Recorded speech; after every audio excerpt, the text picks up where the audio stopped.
When I learned that fruit flies can lay 50 to 70 eggs in a single day, and those eggs hatch in just 24 hours, it clicked. A neglected trap doesn't just stop catching flies, it gives them time to reproduce. And a few days of that, you're not fighting flies anymore. Instead, you're fighting an infestation.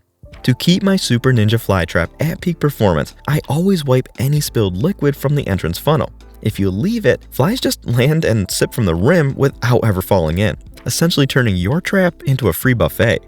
I also swap the trap every 2 weeks for best results, though it can stretch to a month. Temperature is the silent variable in trap performance. The trap itself is safe to store anywhere from 0 to 40 degrees Celsius, but fruit fly activity peaks around 25 degrees Celsius. If your kitchen runs hotter, 2 things happen. The attractant evaporates faster, and eggs hatch sooner.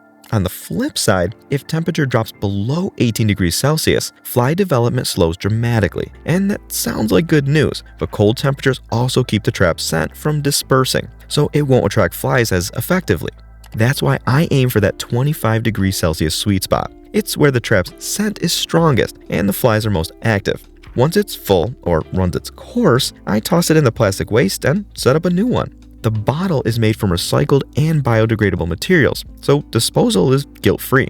Unlike the Super Ninja's set and forget it bottle, if you own the Raid Apple Trap, it needs that daily check-in. If the water level drops, top it up. Just ensure it doesn't touch the funnel. For an extra boost, add a drop or 2 of liquid dish soap to break the surface tension. Once it's set up, expect about a month of use, or less if it fills up with flies first.